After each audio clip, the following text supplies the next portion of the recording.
Hey guys, what's going on? This is Space here, and today we're back with another review. Booyah, boys. So let's go ahead and dive right in, shall we? Get it? Oh, okay, here we go, here we go. Let's go.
Alright, it's pretty cool, right?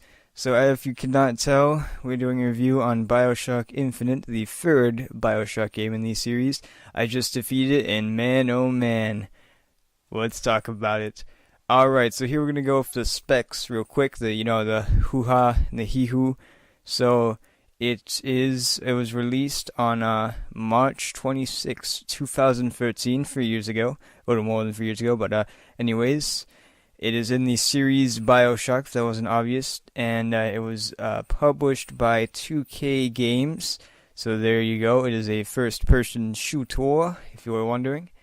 So there you go. So in this, we're going to dive into a little bit of the story, not too much, no spoilers in this video. So there you go.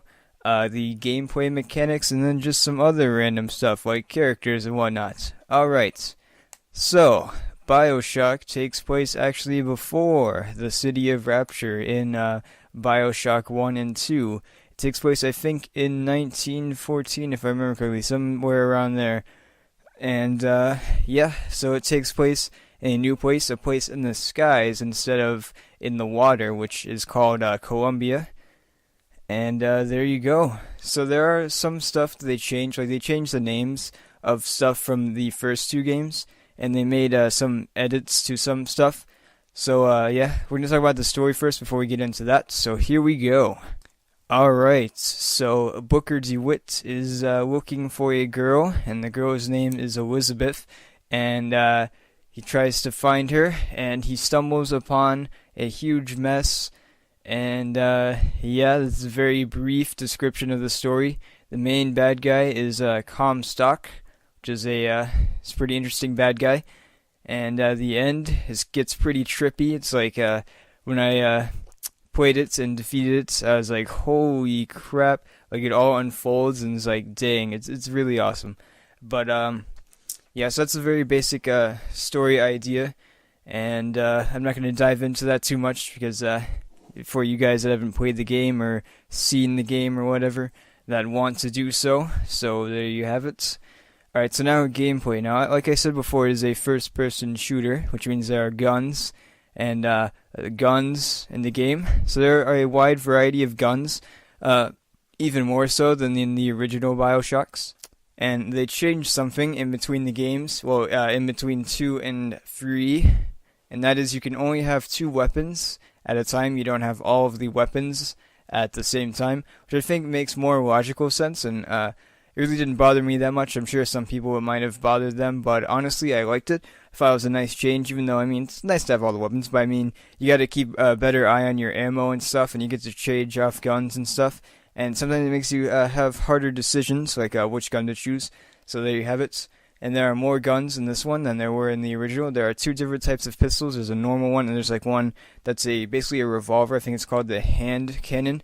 There are a couple of different explosive weapons. There's an RPG. There's one that like shoots out a volley of fire. It's called the volley gun, I think, something like that. But it's pretty obvious. And then there are different variations of each gun. Well, not each gun, but some guns have different variations. Like the volley has different variations, a couple of different variations, because there are rebels in the game, and some of the rebels sometimes have different weapons. But anyways, yeah. And there also your machine gun type weapon. There's a different one of that. It's called like the burst or something like that. Something like that, yeah. Um, yeah, it's basically machine guns. You've got a sniper rifle. I don't think there's a variation on that. And there you've got a chain gun, which is always very nice. And there you have it. I think that's about it with the guns. There's a shotgun, which is really awesome. I love the shotgun in the game. And yeah. So another thing they changed is the vending machines. They look different. They do different things now, kind of. And yeah, there you have it. You have one for your weapons upgrades. Unlike the power to the people stations, you've got to buy them now, which is pretty interesting. And they have more tiers instead of just having like one for damage and then one for extra ammo clip or whatever. Now it has more tiers. Like you'd have a tier 1 damage, tier 2 damage, stuff like that. Very cool. And it's something to look out for. You've got the Vigor shop, which you can buy upgrades for your Vigors. Now, Vigors are basically just plasmids. There's different ones of those. We'll talk about that in a second. And then there's also basically the general store of what you call vending machines. You've got your ammo, you've got your health, basically that stuff for that one. So there are 3 different types of vending machines, and they look different now too. They like have like robotic people sticking out of them, so it's interesting. No Circus of Value stuff anymore, but you know. Alright. And then also they made it so now you have different medic kits, and you don't actually carry around extra health. You have to find it in the game instead of being able to heal yourself. And then you've also got, instead of Eve, you've got salts, which you can find around all over the place pretty much. I mean, they're everywhere. So there you have it. And yeah. So that works differently as well. You can't have the ability to refuel your salts. You have to find more stuff. And yeah. And like I said, there are more or different types of vigors, aka plasmids, and they come in these little bottles instead of like a little I don't know, like a gallon type sort of situation. And yeah, there's that. You basically open it up and you drink it. It shows an animation, of course. And then you have that. So there are different ones too. There's like a one where you can lift up enemies and like throw them places. Basically telekinesis. You've got one where it's like water where you can drag them closer, which can be very helpful. Also can hurt you pretty badly. I found out the hard way. There's a possession one where you can possess machines. It's kind of like hacking because there's no hacking in this game. So yeah, there's that. And there's some other ones too. There's a fire one, and there's an electricity one. And I think that might be about it. There might be some others that I'm missing, so pardon me for that if I do miss any. But yeah, those are the vigors. And in the game, while you have Elizabeth, Elizabeth can lockpick stuff for you, which is very handy. And also, she gives you stuff in the game that she finds. Like she gives you extra ammo, salts, health, that stuff. So yeah, it's always nice. And yeah, now we're going to talk about the enemies. So there are several different types of enemies. Now, there aren't any big daddies like in the first two, but there are some stuff kind of like the big daddies. So in the game, you've got your basic soldiers, which are Comstock soldiers or the resistance guys or whatever. And yeah, those guys, they have different weapons. Some have pistols, some have hand cannons, which are basically just a revolver. Some have the machine guns, which is the most common one towards the beginning of the game, that is. And yeah, then you've got the specialized ones with the rocket launchers and the volley guns. So you have to deal with those. Those guys can get pretty annoying sometimes, yeah. And you've got a sniper as well, which can be pretty annoying as well. But it can be fun, of course. I mean, yeah. And then you've got your bigger guys. You've got your patriots, which are robotic guys. Or either look like Abraham Lincoln, George Washington, I think Comstock, maybe. And they've got machine guns. That's how you get the chain gun. They're the only ones with the chain guns. And then you've also got your handyman, which are really big robots, and they beat the crap out of you. And you've also got your crows, which teleport around and stuff. They get kind of annoying, but in the end, they're actually pretty easy. So there you have it. That's about it with the enemies. Now, there are some boss fights, mainly just one, and then like a huge wave that you have to deal with. And yeah, so that's fun. And I guess that's about it with the enemies. And like I said, overall the story is absolutely amazing. BioShock, I'd say, is probably known for its great stories, and this one is no exception. Amazing story. I loved every second of it while I was playing. It's got a really great story, and they added a new mechanic, which is it's called tears, where Elizabeth can open up a tear. It's like a piece in time or another location, which is pretty cool. Adds more variety to the game. And you also still have dual wielding, more or less. It's a little different from BioShock 2, but if you've played BioShock 2 and you like the dual wielding in that, you'll adjust rather well to the dual wielding in BioShock 3 or Infinite.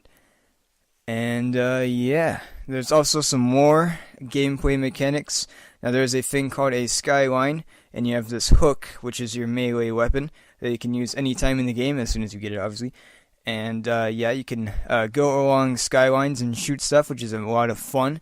Probably one of my favorite things they added in BioShock 3, aka BioShock Infinite.